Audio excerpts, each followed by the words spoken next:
paper magic will survive like the heat death of the universe, and will... Oh, it's a smuggler's copter. Would you like to crew this? And then it crashes because they don't understand arithmetic. All your cards belong to me. 2 minutes into macing him in the eyeballs, I switched to pepper spray. He's like, yeah, it's all right, refreshing. And went back to the mace. Magic is dying. I'm done. Selling everything. I might be a hoarder. And I yes, don't have the crayons or glue to explain this to you right now.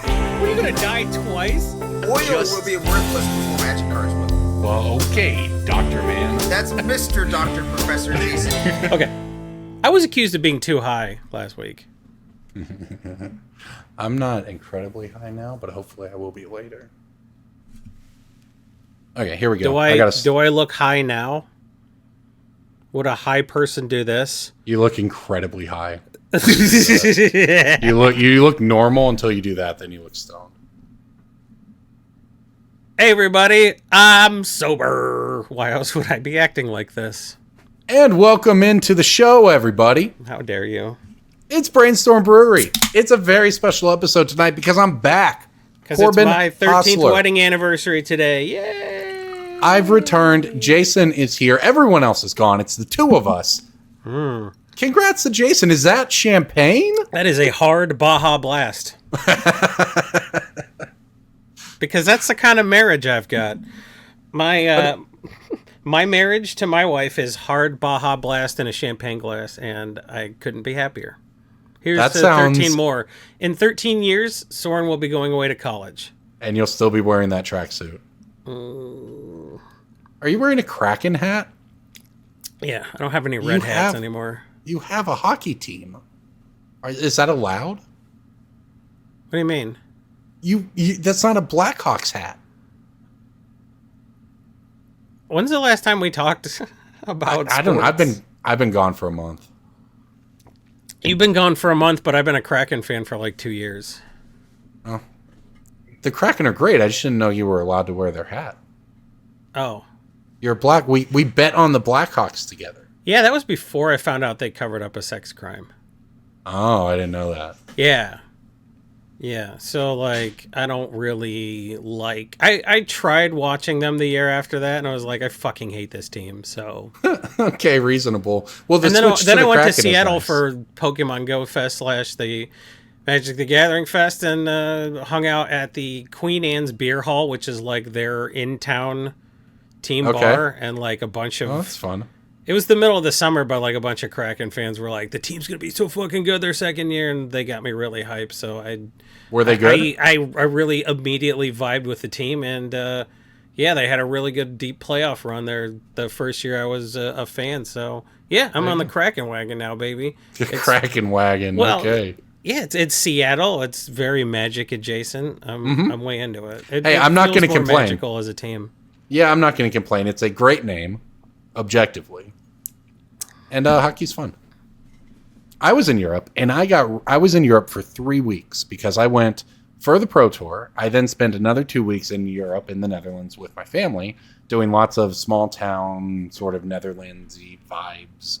So did you have... Were fun. the kids there for 3 weeks, too? The kids were there for 2 weeks. I went over, Yeah. and then Marianne came over with the kids on her own overseas, and then met me when the Pro Tour was over, and we stayed for another... 12 days or whatever. Here's a pro tip. To affordably, if kids, because it's expensive to travel with kids.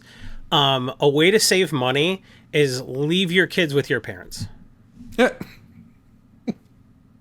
We went and did the whole family experience. We did little kid theme parks. We did big kid theme parks, like very, very nice theme parks. Disneyland I don't trust a kid level. under 10 to like appreciate Europe.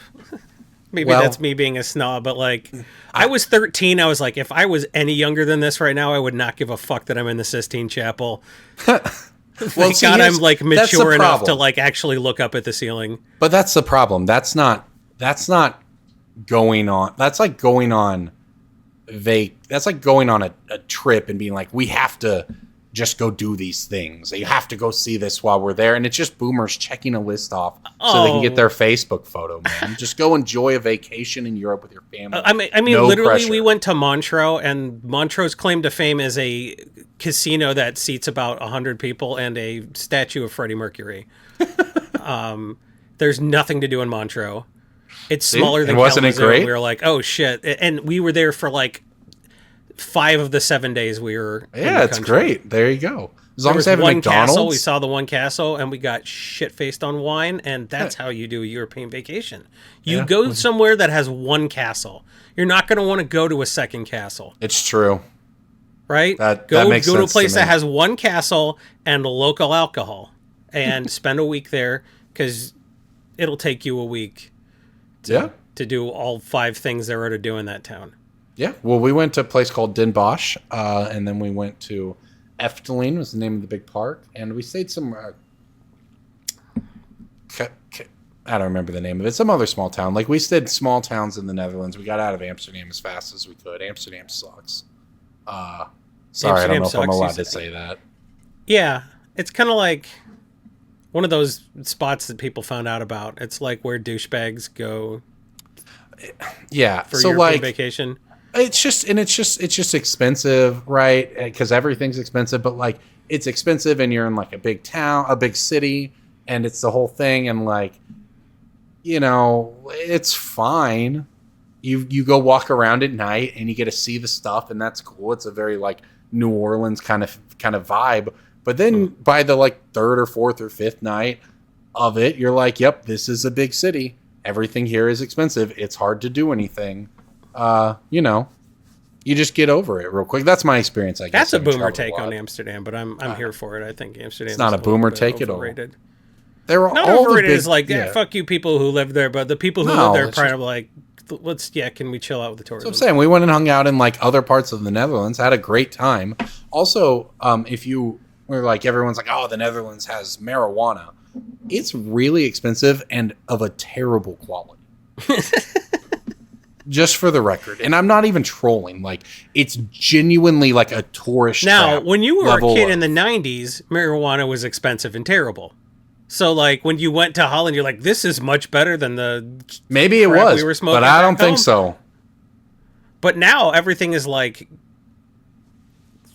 Gregor Mendel on crack, I mean, experimental government weed that you just like. Yeah. Everything at the corner store gets you completely fucked up for months. And Amsterdam still has 90s Mexican dirt weed. It's weird. I mean, it is. It all just was like shake, and it's just like $9-10 for one thing of shake, right? Like, it's something that would literally cost you like $1.50 in Oklahoma, right? And it's all they have, and it's $10. Anyway, it's just, the point is like, yes, overrated is the correct word. That's my take on it. That's my hot take on. I hope Sander on it. Vanderzee isn't listening to this crying. Look, I loved it though. Look, no offense. I had an amazing time in the Netherlands. Just, you know, the actual tourist experience of Amsterdam, you get over after the first couple of days, as you tend to do if you've done a bunch of it. But if you just relax with your kids, we had Airbnbs just in like basically like family summer parks. And we all got jerseys for the Netherlands because the Euros were going on, and rooted for the Netherlands. We rooted for the Netherlands. I screamed like an American for the Netherlands at all the bars we were at. It was a great time, just kind of relaxing. And then we'd go back and get a snack, have some wine, watch Doctor Who with the kids. It was enjoyable. So anyway, that's my take on pick how of to the week do is Europe. a summertime European vacation. That's what's great about Magic the Gathering. If you get good, that's what Ryan See the Bouchard world? at a time in his life when he was still in college would never have been able to go to Japan. He had to like win at Magic before he was old enough to be a good enough trader to go to Japan. That's what's lit about the game. Like, it encourages you to travel. They say play the game, see the world, right? That's the old tagline that has then been memed on, because you just see the inside of the Las Vegas Convention Center over and over. And when we were esports, people might think esports means glamour or whatever. We went to Long Beach, California, and went into the same studio for every single show. And like, sure, fine, we're LA adjacent or whatever. There was cool stuff there. I went on the boat, the whatever, Anne Mary, some kind of famous boat that they have there, and went and it was cool, sure, whatever. But like, that's all we would do is we were esports, and we would go to some warehouse and set up I shop. love that for you're like, every oh, 3 everything's the months. same. But every time we're in a new town, you're like, we got to go to Buffalo Wild Wings. And it's like, that tone of voice you were using to describe that process, I'm like, that's how everybody feels when you're like, oh, there's a B-dubs. And it's the food's different for me, But the meme is play the game, see the world. You see the inside of Ubers, hotels, and convention centers, right? But that's only if you make the mistake of not taking an extra day after your event to just wander around.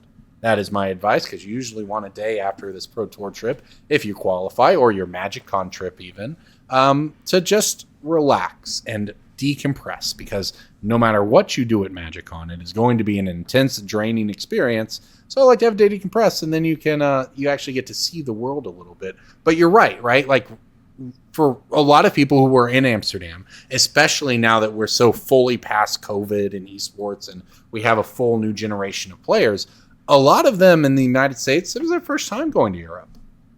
So yeah, that's pretty cool, right?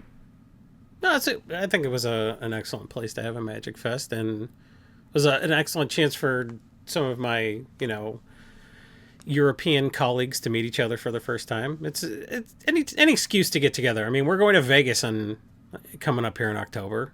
True. Just because it's Vegas, not because Vegas is cool, but because the people who will be there, because they think Vegas is enough of a draw.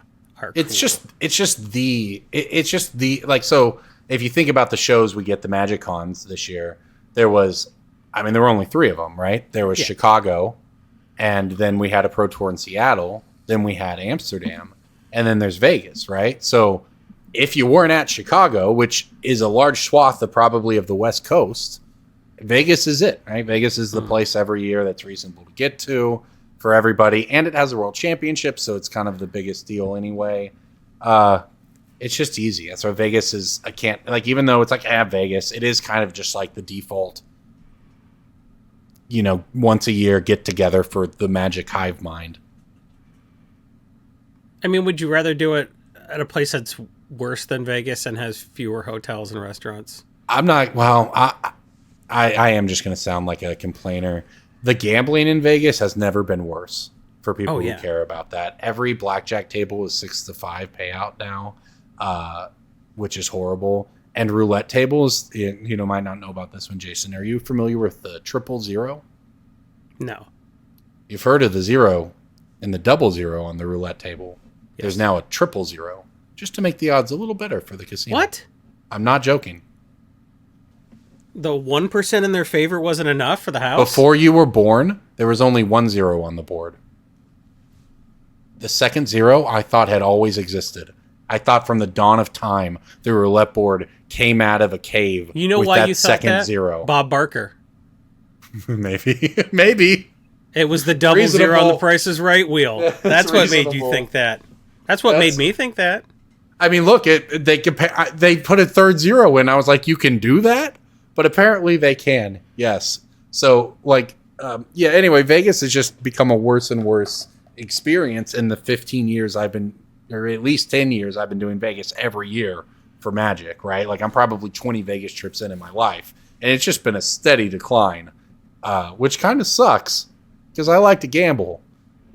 But I don't like to gamble knowing that it used to be just a little bit better. Everything used to be a little bit better. Well, that's what getting old is, right? Breaking bulk time.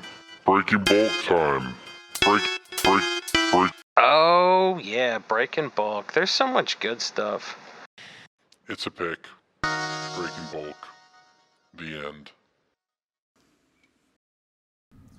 This breaking bulk is not going to be your typical make each other guess, because there's only 2 of us, and Jason sucks at guessing, and I'd hate to embarrass him. So I didn't have a pick for what are we doing?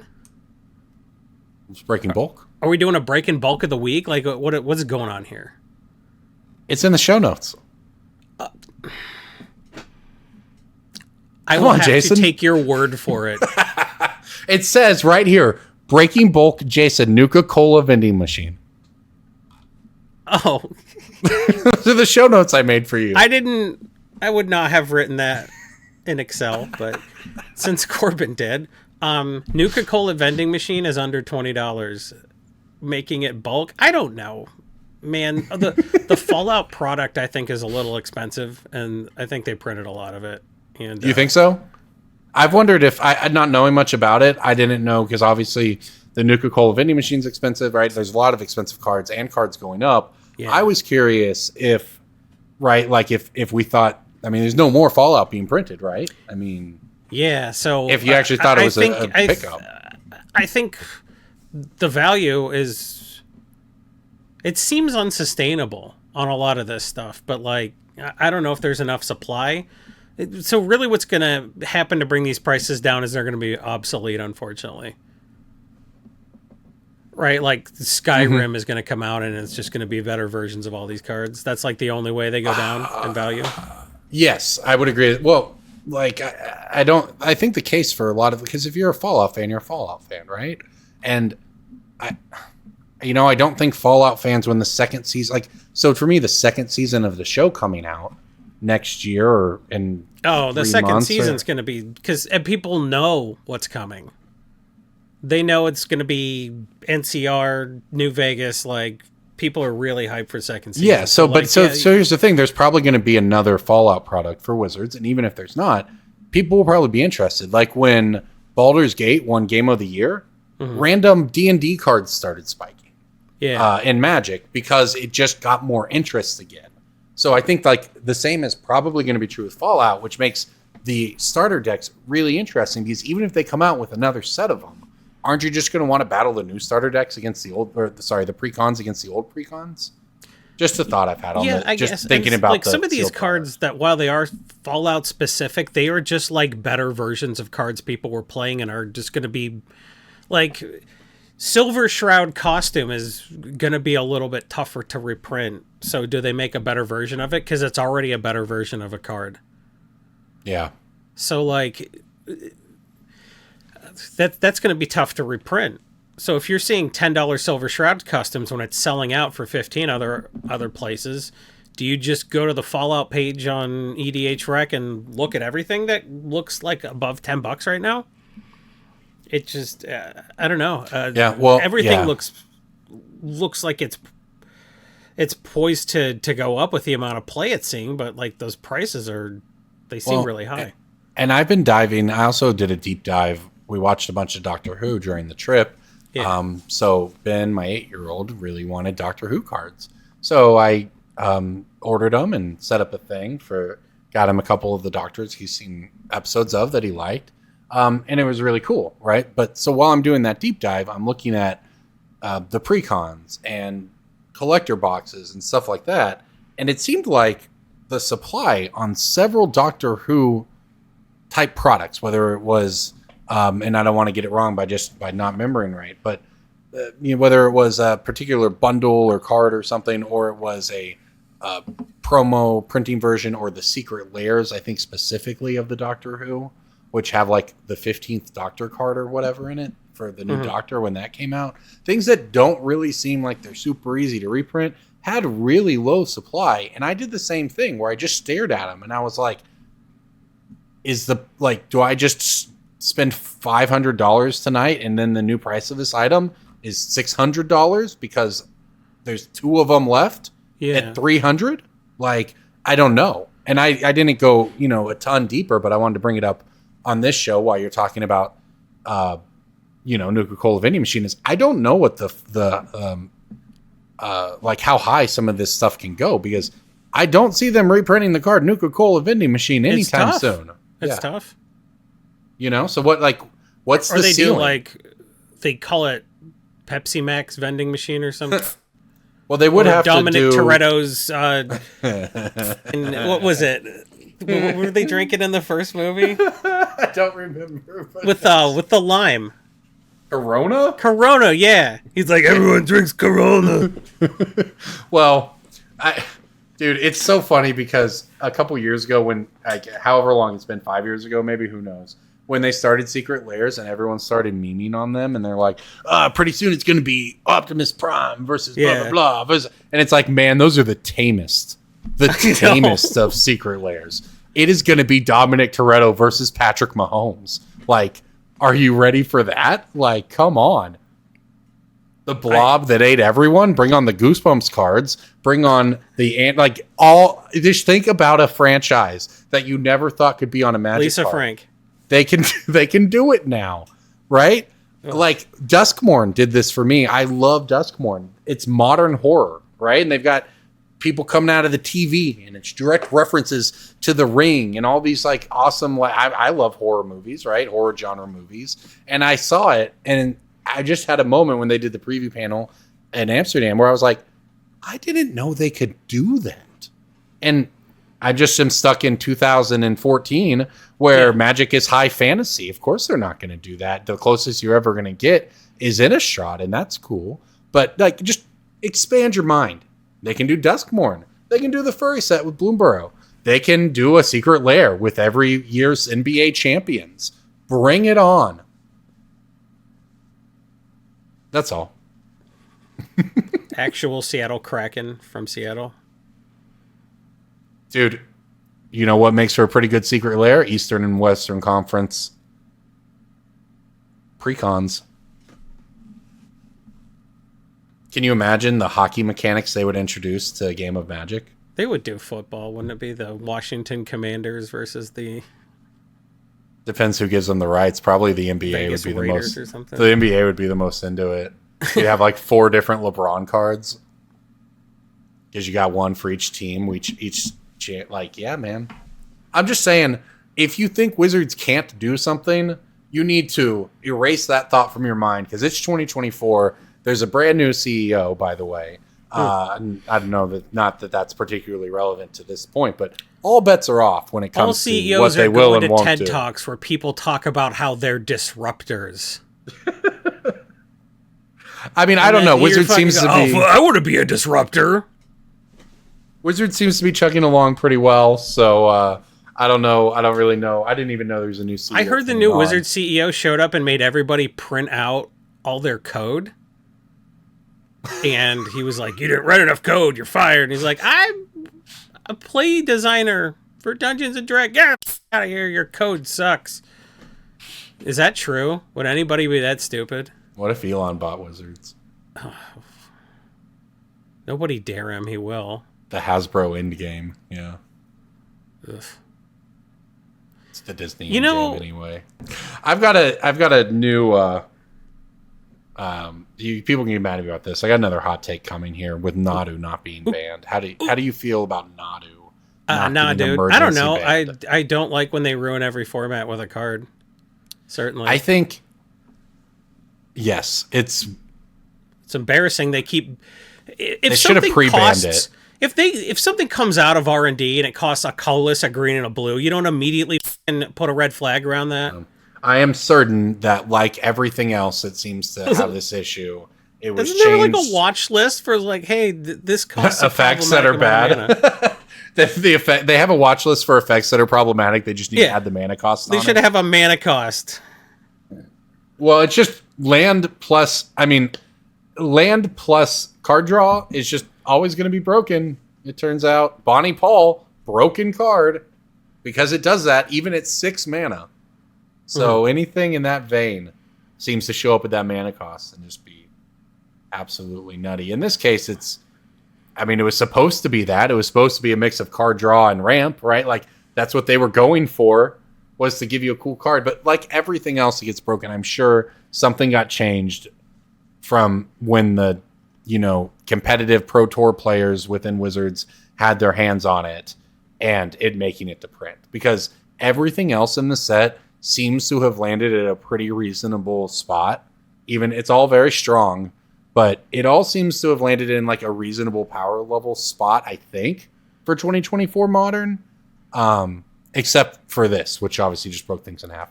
I personally think they should have just pre-banned it. Everyone knew by the time the spoiler came out that it was broken. I think that Wizards probably could have spent the next week having an emergency session in their headquarters to determine that it is in fact this broken, and then emergency banned it 2 weeks before the Pro Tour so that everyone had time to do it. That would have been my preference. Would Shuko have been enough? No. I mean, maybe, but also no, for even if that makes the deck worse, it doesn't actually alleviate any of the problems with the deck. It just makes the deck worse, right? The problem with the deck is were that they the banking actual... on the Ralstorm deck being so good in Modern that Nadu wouldn't matter? No, they just didn't. They just, I mean, you don't pre-ban cards except the one time they did with the Felidar cat, right? But like, that was actually what made me think about it. Card and Popper too. Well, that's what made me think about it was the pre-banning the standard card, because they were like, we just missed this interaction. It happened. It was a mistake. We're just going to pre-ban it. I think they could have done that with Nadu. Just say a production error caused something, whatever you want to say. Just pre-ban it, and you could have prevented it. But that would have required like a full paradigm shift in Wizards, like not waiting until they had data to do things. And you don't want to ban things and then the Pro Tour show like it's a rough situation. That's the one downside of a paper game like Magic. When you look at a card like Nadu and you're like, oh, a balance patch would have made this such a good card for the format. Yeah, like so banning Shuko would maybe make the deck worse, but when the deck combos, it's actually a logistics issue. Like it's an eggs issue where the actual process of taking your combo turn takes a lot of time, and then it doesn't even win that turn. It just bounces all of their permanents, and you have to attack on the next turn. Yeah. So like, which obviously is awkward when you're in turns. So like, to me, the best argument for just banning it now would have been the logistics issues it caused for the RCQ season that comes up. But lots of people just wanted it banned because they think it's too good and the RCQ season's about to start. And they wanted Wizards to emergency ban it. And Wizards came out today. Blake Rasmussen put out a video about how they're not going to do an emergency ban. They're not going to go back on the dates that they announced. They're going to stick to those dates. And they basically like, we understand that is not the preferred outcome here. But I think he said, we think it serves the greater good to stick to the announced dates at the expense of the next 3 weeks of Modern RCQ season, essentially. So I don't know. That's the situation for anybody that's some breaking news to you that came out today as we record on Tuesday.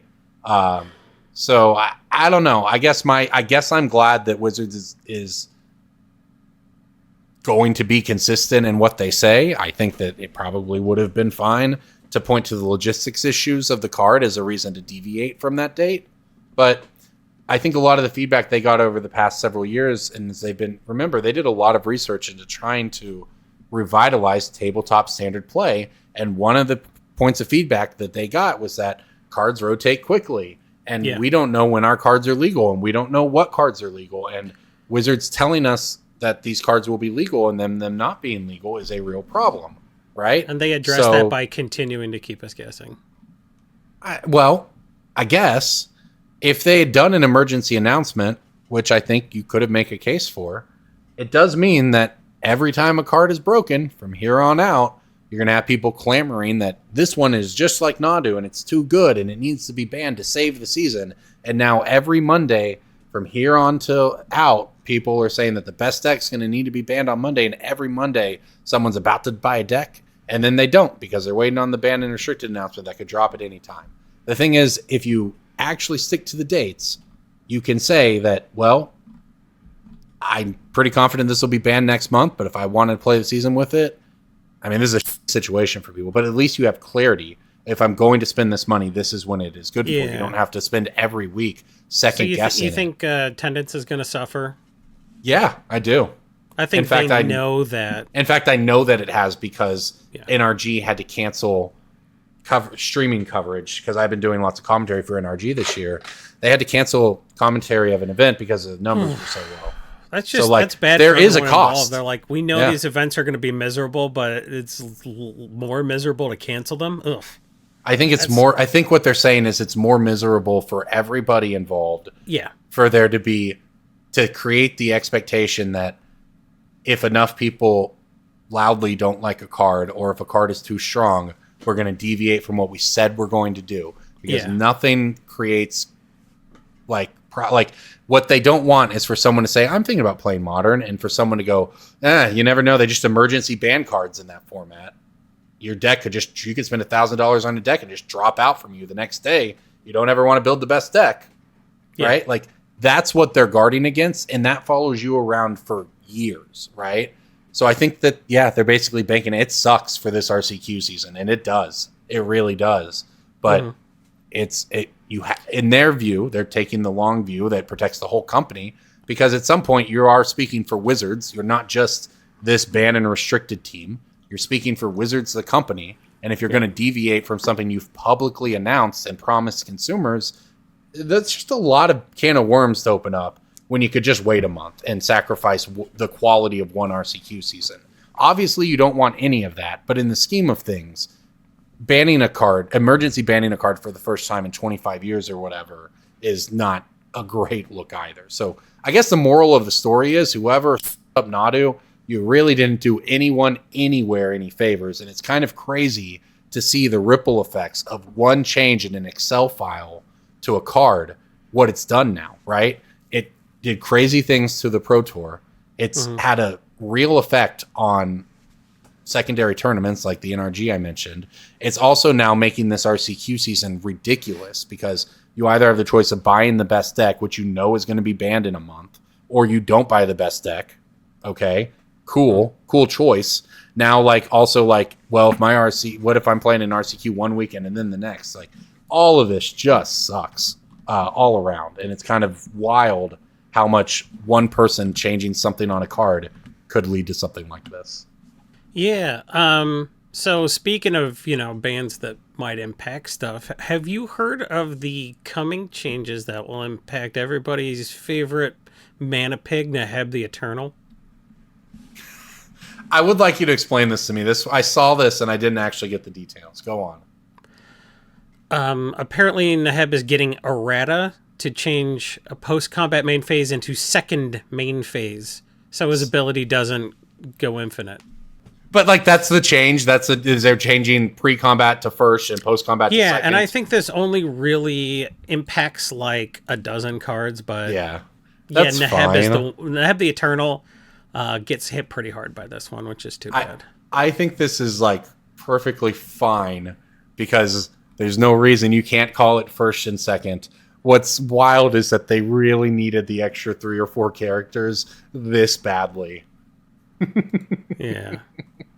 So R.I.P. They're Neheb. They'll fix it, right? They'll just change it so it works. I hope so. I'm sure they'll. Or you just rule 0 to be like, hey, can Neheb work the way it was before? I would bet it gets because Neheb was good but fine. Yeah, it's annoying. Nobody's Neheb deck was the Scourge of the LGS. Yeah, it was just like 100 or 0 kind of deck, Yeah, it was just like a fun thing that exists. Yeah, that's So maybe you can rule 0 some whimsy back into the world. We keep forgetting that Commander's our format. Wizards is printing cards for us, and they are making special teams of people. But let's not forget that Rule 0 exists because Commander's our format. And if somebody, has, hey, these 2 characters are canonically married, can they be my partners or whatever stupid fun thing they want to do?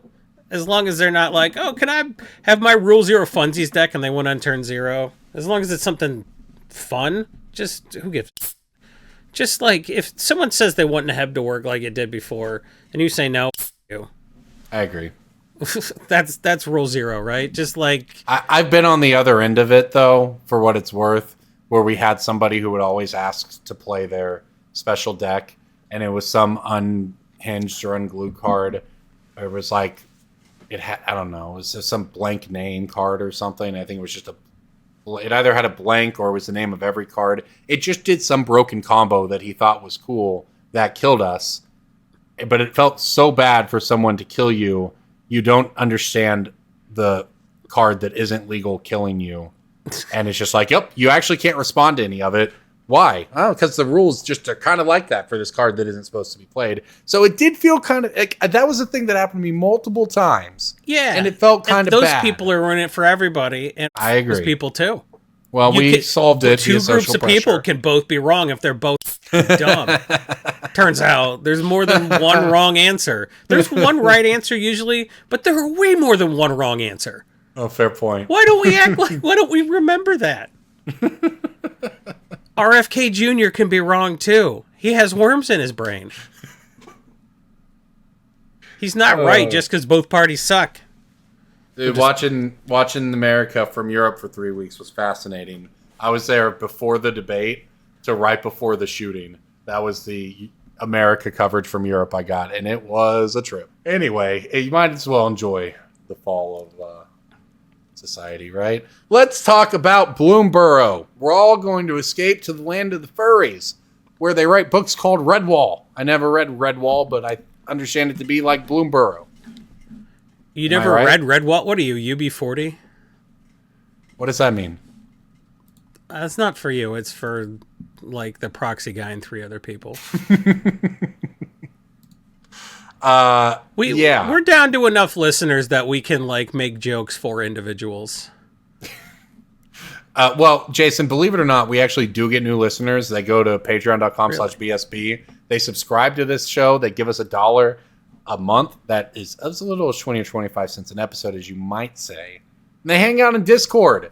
You should go chat with them. They're nice people, and we appreciate everyone who supports the cast. Almost all of them are nice people, yeah. Some of them, I assume, are. They're not sending their best, Corbin. No, they are not.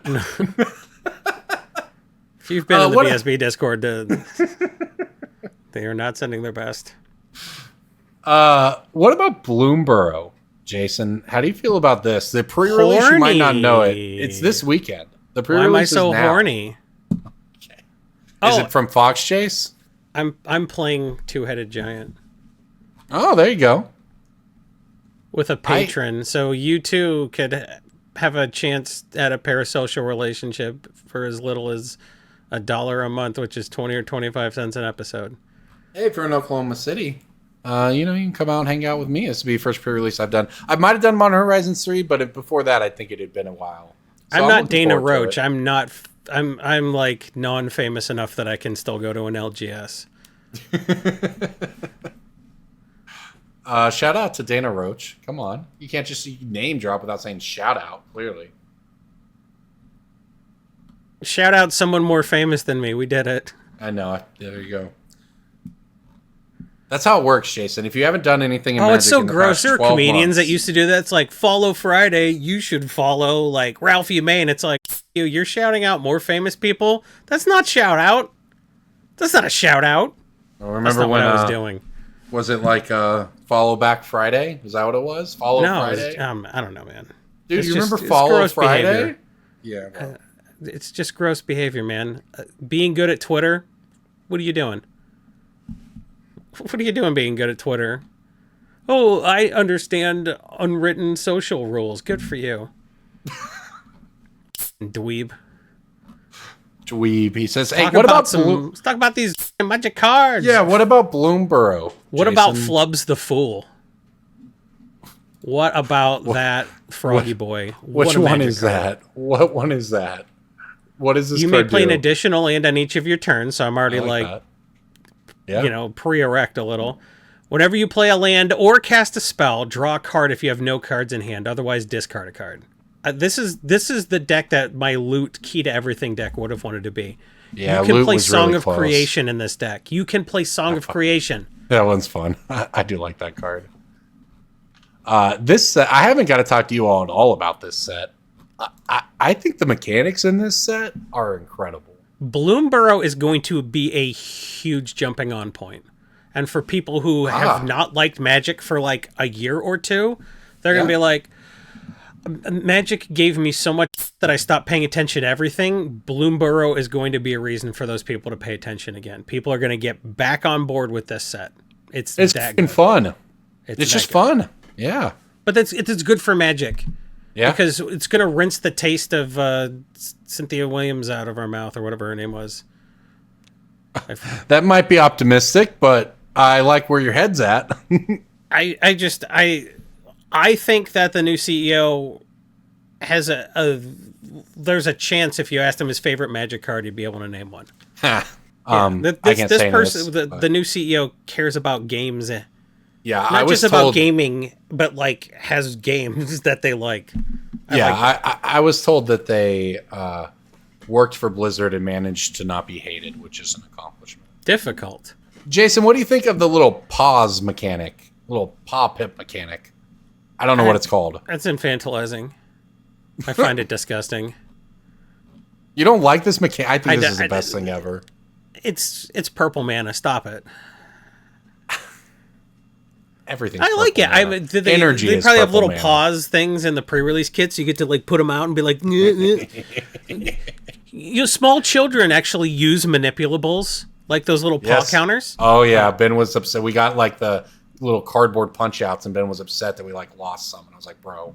So you get to pretend that your brain is the size of a ferret's brain, and you need manipulables. It's like you go to the bakery, and they're like, "Okay, you got 9 donuts left," and you're like, "Thanks." I was having trouble adding those up in my head. You need the little counters. So I think they're adorable. And I think it's an amazing mechanic. That's all I'm going to say. I think it's fun. I think this set's just it's fun. It's fun. Because before they had to balance all these modal spells where they have like 4 things on a card and they want you to choose 2 of them. It makes the power levels of the different things really weird, right? And this opens up it's just multi-kicker, it's just kicker, right? Like it's all just kicker about how you're dividing your things. But yeah, right? I like it. But it's still really cool. It's a nice design. You get to determine how powerful the different modes of the spell are. I think that's cool. Yeah, it's cool, and it's a kind of mechanic. It's interesting they put little paws on it or whatever instead of just naming it, and so they can reuse it. But like, this is actually how I could actually see this becoming a default way of designing a lot of cards. Yeah, you don't have to theme it to the little paw prints. It could just be whatever, right? You have 5 pips to spend 5 for these pips. modes. Yeah, It's cool. Offspring, I think, is a reasonable mechanic. It's like more whatever, but it's cool. I think Interesting designs. Mike Solani wrote an article today about how Parting Gust is absurd, and there aren't a ton of white decks that don't want this card. This is 2 insane uncommons pasted together. Yeah, so Parting Gust is a 2 mana white instant. Gift a tapped fish. That's so fun. What a great mechanic. Exile target non-token creature. If the gift wasn't promised, return that creature to the battlefield with a counter at the end step. But if the gift was promised, you're looking at a 2 mana path. So it's in either an otherworldly journey or like a Path Exile type of a deal. And they get a 1/1. Path Exile, I guess like Raven form. Yeah, that's a good comparison. It's basically like I've been pretty anti, especially in 2024 or even 2020, but like back in the day, you had to play Pongify or Rapid Hybridization because you just had no options in blue, and it still felt bad to give them a 3/3 at the end of it. Yeah. This feels like more where I want to be. Give them a little 1/1. Give them a little fishy. Give them a little blue fishy. It's like Swan Song feels great. Like Beast Within feels bad. Like I don't know. That's kind of where I'm at. Yeah, Swan Song. It just feels like such a low. Yeah, I mean, generally, Swan Song only exists to protect your combo win anyway. It's like, so you were going to win the game, but instead of winning the game, you have a 2/2 birdie now. Yeah. Anyway, Gift is a sweet mechanic. There's the Gift an extra turn card, which is really sweet. This is also... Ward. I think Ward is perfect. I love Ward. I think it's the perfect compromise. Uh-huh. Yeah. So, finally seeing it being the mechanic that's used on these cards, it's going to be a cool set. Yeah, and the classes are back. Everyone, I don't know how popular they were, but they always seem to play pretty well. Like I said, I'm curious to play limited on this one. I've been, people might not realize this. It's actually been a slow time period for Magic. Mm-hmm. If you throw out the things you can ignore. Like, for instance... Assassin's Creed. Which, cool, I guess it exists. If you're an Assassin's Creed fan, I'm sure that's fine. Like, somehow the cards were modern legal. They're not really legal. Like, they don't really do anything, I guess.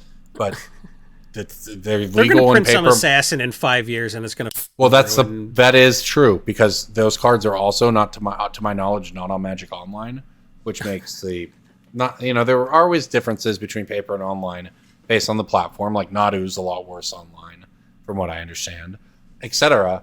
But yes, the Assassin's Creed thing could be a real problem if it becomes a deck in modern and paper, and the cards are not on Arena or Magic Online. But that happened. So if you actually think about it, though, real sets, right? OTJ was the last one, and that was back in the spring, and we're at the end of the summer now.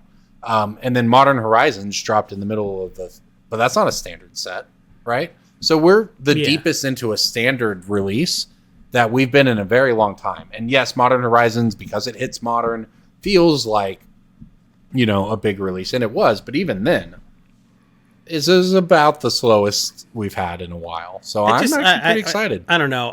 I know we didn't, but it feels like we just did OTJ.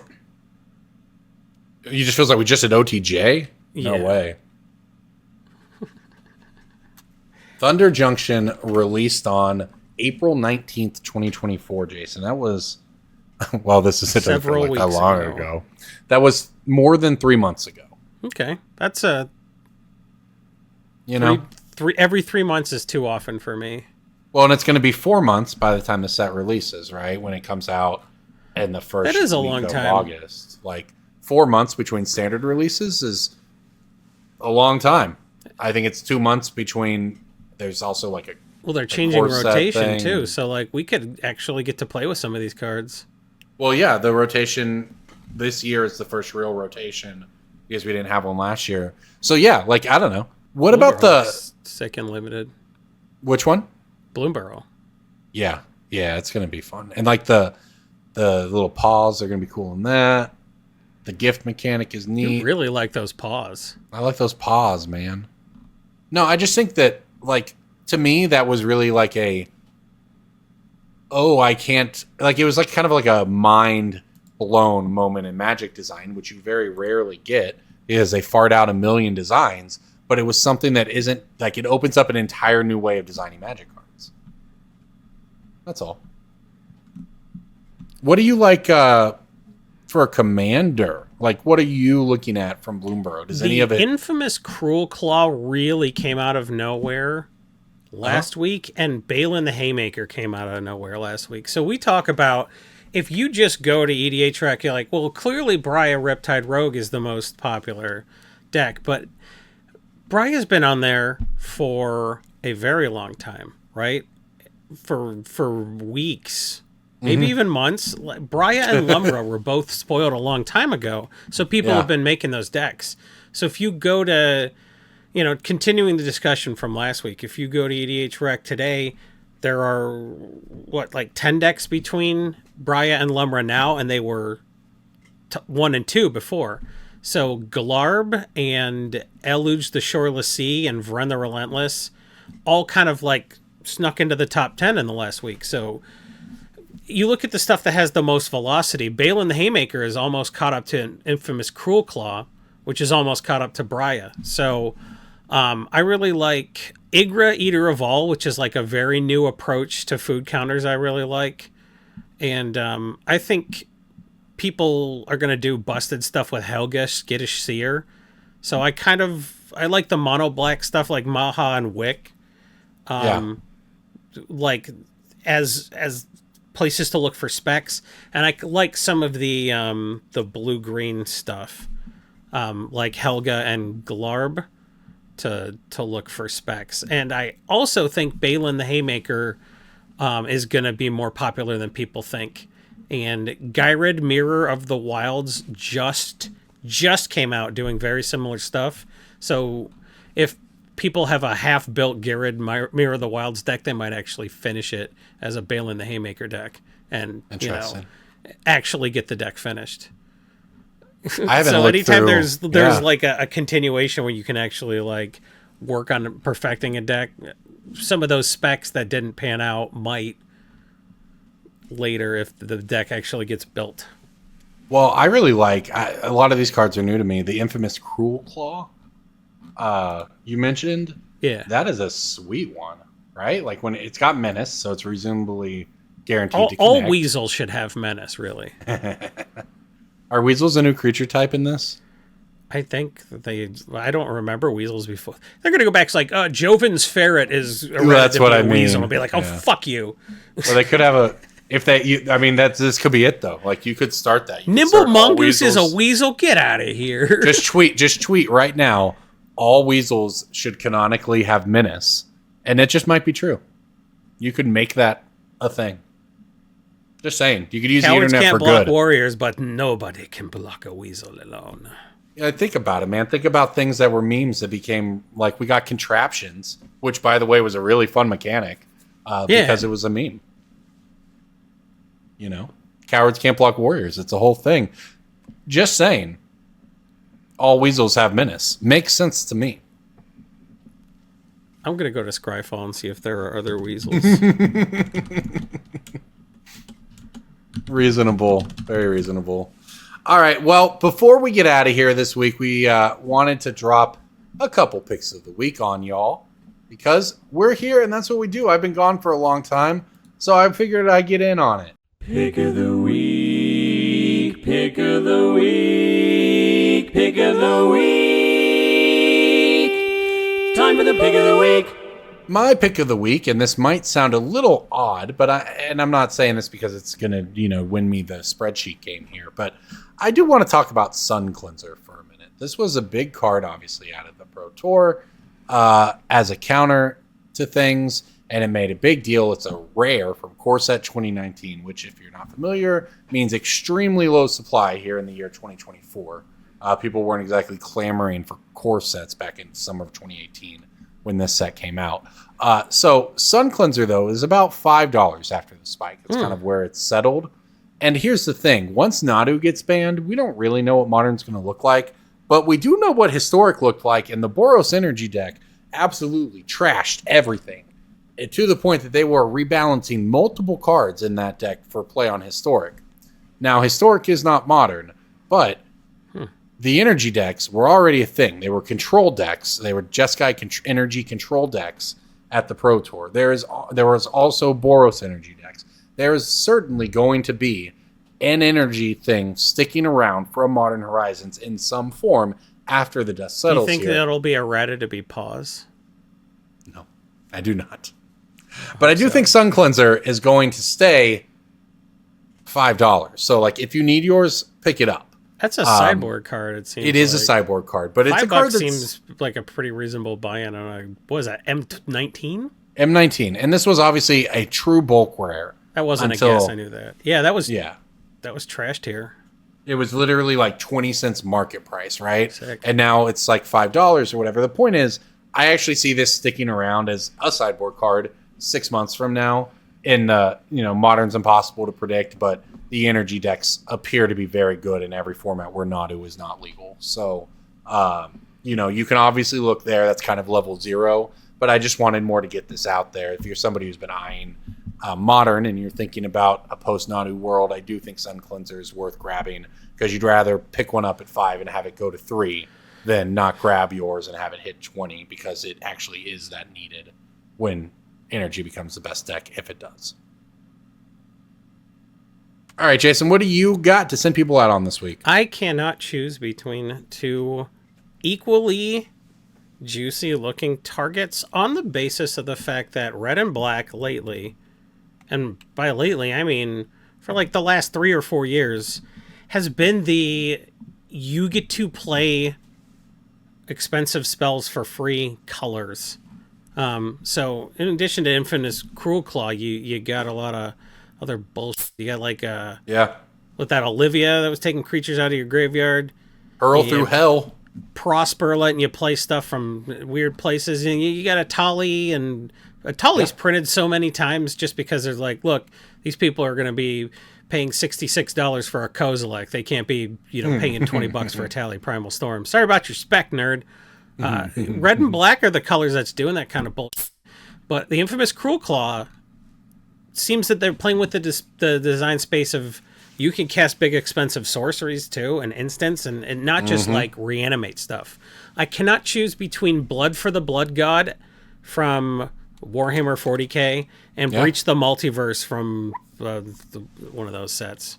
Mom is what that one's from. Okay, yeah. Both at $5. Those are $10 cards that do not know they're $10 cards. Breach of the Multiverse is my new, like, there's always been a handful of cards in Commander, like this goes back to the old meme of whatever card my playgroup banned, Skullstorm or whatever. That are just like ridiculous in-game cards that make games unenjoyable.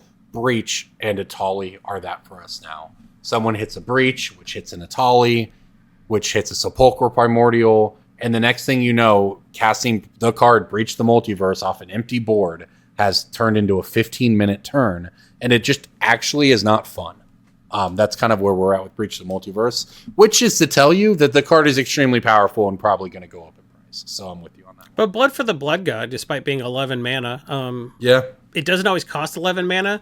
I just love that class of cards where it's like, oh, if you rip this off the top deck, it deals 12 damage to your opponent, or you can pay it for 4 mana. So, Blood for the Blood God's it's not a $5 card either. Yeah, that's a sweet one, by the way. So if high mana cost, high power stuff we're cheating into play applies to instants and sorceries, stuff like Hit the Motherlode, Call Forth the Tempest, not just Eldrazi. You can think a little bit bigger and start playing some of those ridiculous, like, target player. It costs 9 mana, but they're required to give you their keys to their car. You get to throw their sideboard in the ocean like that bug guy on Yu-Gi-Oh! And then they lose the game. Yeah, it's wild. Some of these like 11 mana spells are like, no one will ever play that. And I believe his name was Weevil. Sure. I only saw it once. My daughter made me call her Yugi for 4 months. Nice. All right, last thing before we get out of here, I forgot to bring this up at the beginning. Jason, we didn't mention the most important secret layer of all. Viewers like you. Monty Python. Oh. You can get an African swallow.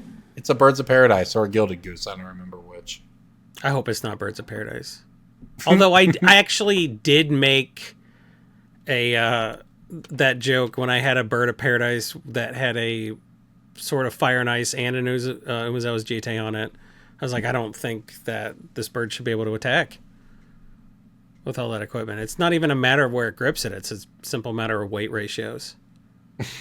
Okay. Right? Yep, you're One right. Mana bird carrying a it is a bird's, mana sort of Fire. By the and way, Ice. it is a Birds of Paradise. You can get an African swallow or a European swallow. Laden or unladen?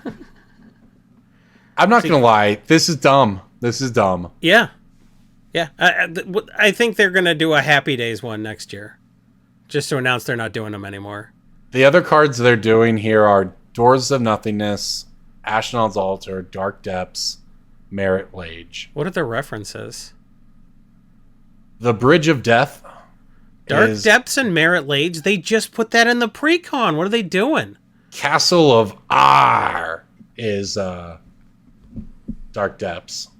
The Black Beast of Ar is Merit Lage. Sir Bedivere Scales is Ashnod's Altar. Tis But a Scratch is Dismember. That wouldn't make sense.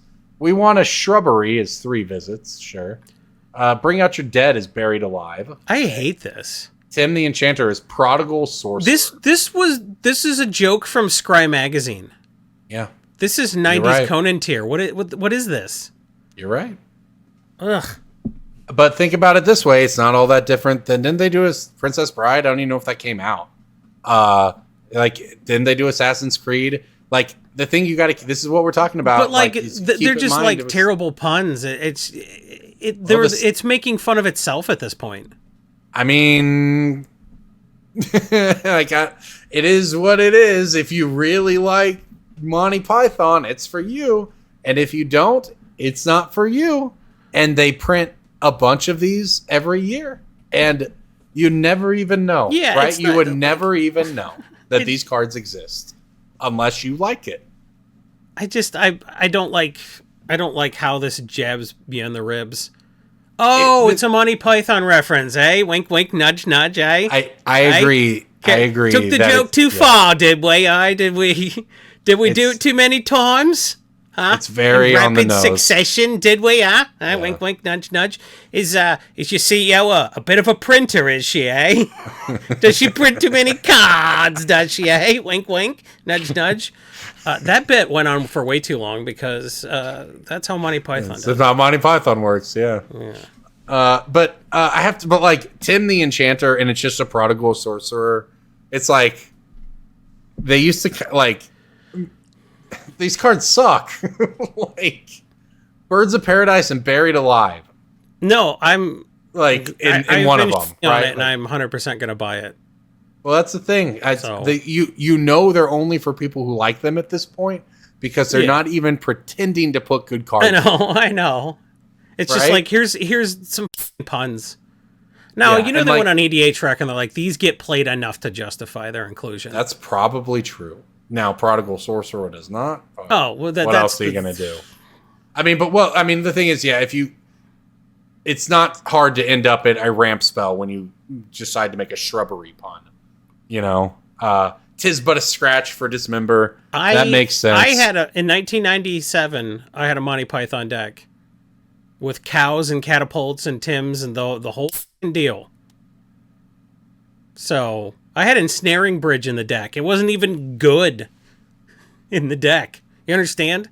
That's the kind of lunatic I was. So like, what I'm saying is I still don't like how this product's jabbing me in the ribs. But right up your alley in it, They don't even pretend to put good cards in them anymore. That's my takeaway. Yeah. Like 3 visits and Prodigal Sorcerer, like that's fine, man. But like, do you wish this had some value in it, Huh? There's so many Birds of Paradise at this point that like, you can just you get whatever bird you want because it's going to be a $5 Birds of Paradise. That's what it is. Like Dark Depths really now getting reprinted. Spam eggs and spamming the products at this point. Am I right? I'm just going to make Monty Python references for the rest of my life on this. I mean, Dark Depths is dead, man. Dark Depths. Oh my god, it was just in a pre-con 3 months ago. What are you doing? It was just in a bunch of dude. It was in like before that. I'm looking. It was in Ultimate Masters, and it was an Ultimate Masters box topper. The Ultimate Masters box topper was once worth $130. Today it's worth $30. I will not rest until every Magic player has their own personal copy of Dark Depths. Now Dark Depths is the Commander version. The Commander Modern Horizons 3 version is $3. I'm sorry, $2.50.